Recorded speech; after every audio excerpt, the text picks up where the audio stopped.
Do you guys think they could take like one mo? Can they take like one mo? One more iffy? Not according to one particular A-Team After Dark discussion last year, I remember. Not one mo. But do we think they could take one mo? Because there's some one mo guys in here. I think Teez Tabor from Florida. Is it different to do that this year than it would have been last year? I guess that's the question. Seemed to have a great balance last year. Yeah. It seemed to be. Are they more capable of absorbing it now? That's what I'm asking you guys. I don't know, man. Like Peters and especially Kelsey, they're a lot. That's a lot. That's probably enough, isn't it? That's one on each side of the ball, so you're balanced out in some ways. I don't know, man. I think you're right. I think if you put two on the same side of the ball that are liable to have the untimely penalty, it's going to happen when you don't want it to happen. Yeah. So, yes, I guess not one more. I'd rather have it on defense because I think Eric Berry can be like the adult in the room. Eric Berry could absolutely be the, what are you doing, guy? Yeah, right. Yeah. You're hurting the team. Holly and Houston, you've got those guys. Yeah. Derek Johnson when he's back. But who isn't on offense? For God's sakes, Kelsey was named a captain on offense. With that. Did you guys see Sam's face? For the record, though, he does have sway in that room. Like, he really does. I mean, like that wasn't like some joke. He has like real sway. I don't know if you want him as a captain. As talented as he is. Let me tell you, if Travis Kelce grows up, he can be like as forceful. I'm dead serious. Well, for sure. Like, impactful a leader as anyone in there. I'm telling you, because he transcends like races and stuff. He gets along with the black guys. He gets along with the white. Like I'm telling you, like if he grows up, he can use his power for good, or he can use it. I wrote that after the season. Right. He can be as alpha as he want to be. It looked like two statements. Travis Kelce is one of my favorite players in the NFL. Two, the word you used both times when you made that point about Travis Kelce, the first word in your point was if. Yep. Good point. I think Macklin's the guy on the offensive side. Yeah, that's probably a good point. I think he's the elder statesman. But if he's not playing, that opens the door. Remember, the only reason I think Kelce was a captain is because Macklin missed 5 or 6 games. Macklin was the captain with Alex last year. So you got to play. All right, can we get to some questions now? Let's get to some questions. I have more tape to watch. I have a mock draft to finish. He's not kidding. I'm not kidding. I'm gonna trudge ahead in the midst of your mockery. I don't care. I'm gonna be who I am. I'm gonna let my personality show. Okay, babe. All right. It's done out of love. I know. Mark Capel says, "Oh, believe me, I've given Sam enough grief. I can take it. Believe me." Mark Capel asked, if the Chiefs don't draft a quarterback this year, do they have to look at restructuring Alex's contract for cap relief and then extending his contract to keep him a year or two longer? If they extended him, that certainly would drive that $17 million cap number down next year. But he's got to play well enough to do it, So we're just going to have to see. That's why the quarterback's coming high in this draft. Any thoughts here? Cosign. Yep. All right. Eric Acuna, who's one of our better followers. He's on every one of these. So thanks, you. Eric. Appreciate that. Eric. Also, Mark is too. So thank you, Mark. Thanks. Is Gene on here? I'm sure Gene is watching. Gene is great. What up, bro? Eric Acuna says, Terez, I remember you gushing over Penn State's Chris Godwin in the Rose Bowl.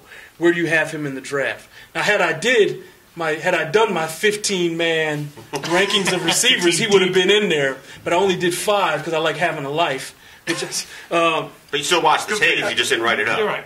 But maybe an hour. Big deal here. He'd be a third-round guy. Like the testing and stuff just isn't like, but he'd be a third-round guy. I really like him as a possession-type receiver. He'd actually be really good here, too. Like, if you like him, I would co-sign on him in the third round here. Let's see. Who do you guys see as a late fifth-round steal?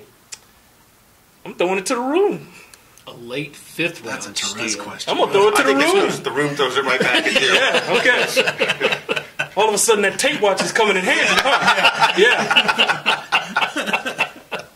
I'm trying to think. How about local guy? Come on, guys. You guys can name one. How about Connor Harris? Yes, that's who I would name.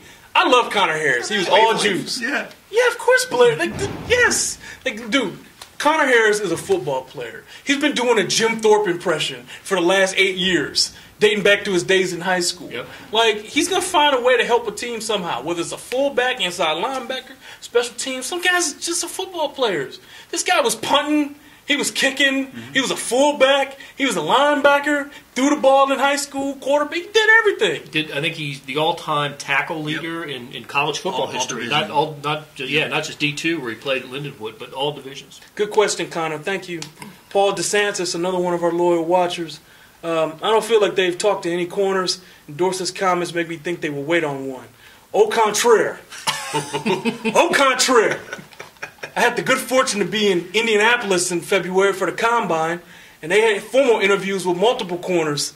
I did report that. So when they use formal interviews at the Combine, it matters. All of them. Because they're limited in those numbers, right? Fabian Moreau from UCLA, Adore from USC, Tre'Davious White from LSU, Quincy Wilson from Florida. They looked at them all. So, and I couldn't even get to all the corners that were here because of the way they're looking. Trust me. James Helm says Peterman is Alex 2.0, so no thanks. Well, you might not have a choice, James. Oh, you mean a quarterback with a 45-21 record as a starter? Yeah. I don't think you're going to have a choice in that, buddy. Let's see. We are having a lot of fun, Eric. This is great, man. Oh, wow! What happened? You got the second part of that. I'm watching your face. You guys sure are having a lot of fun on that panel. Laughing emoji. By the way, Davis Webb all day. Davis Webb. How about Eric Acuna? Pounding the table. Eric? That's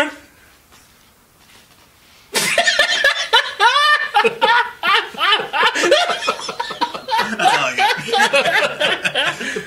got. Jason Phelps asks, is Peterman there in the third round? I don't think so. I don't think he'll be there with the number 91 pick. He's like, what? Like, NFL teams, they want guys that can spit the play. I'm telling you, I don't think he'll be there. Run down your quarterbacks in order you think they'll be drafted.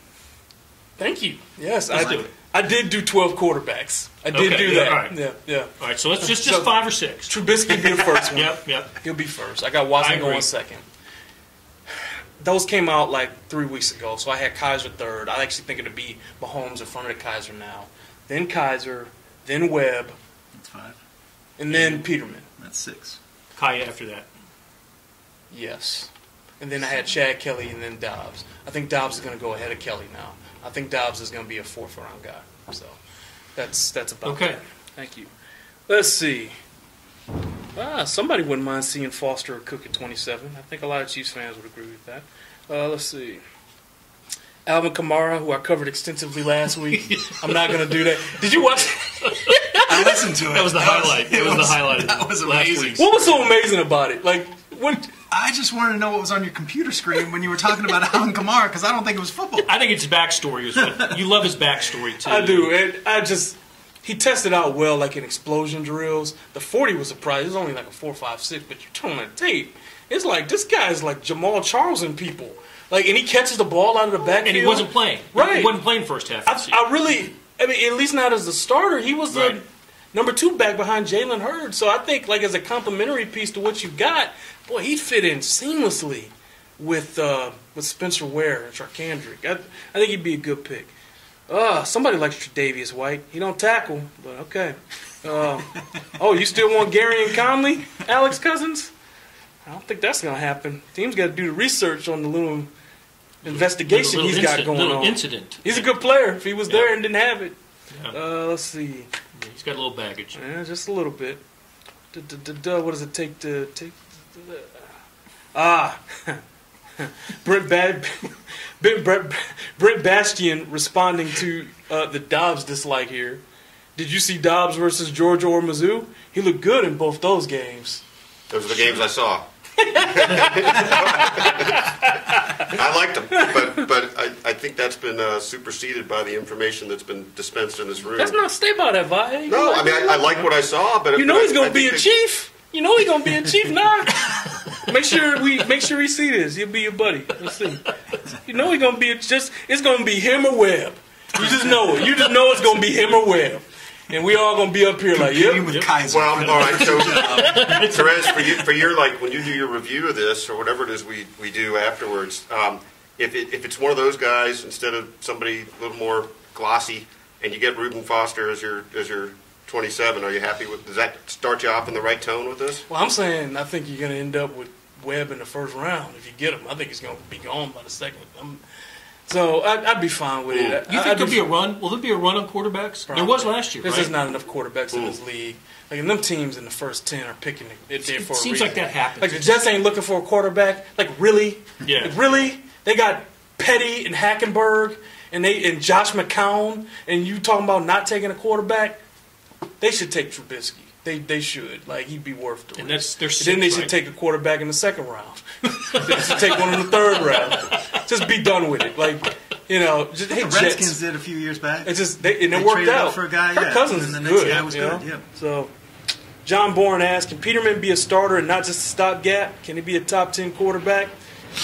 I mean, look, man. I think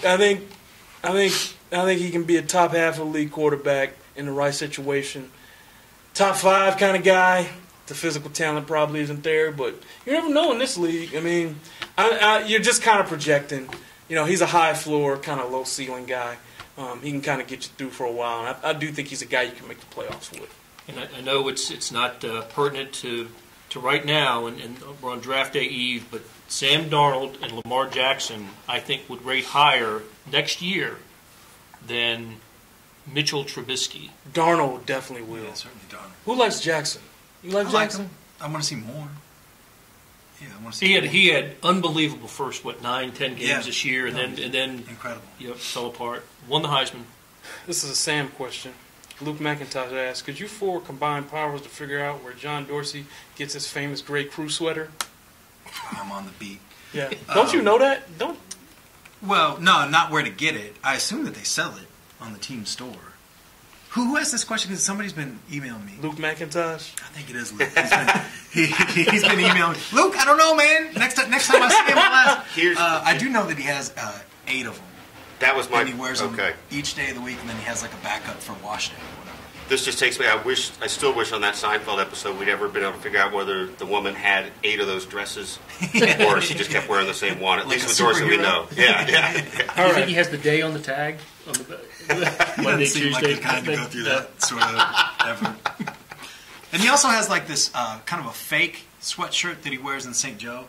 Because I was making fun of him because like who wears a sweatshirt when it's 100? It's never less than 164 degrees in St. Joe, but it's like lighter than like the fabric of any of our shirts. Yeah.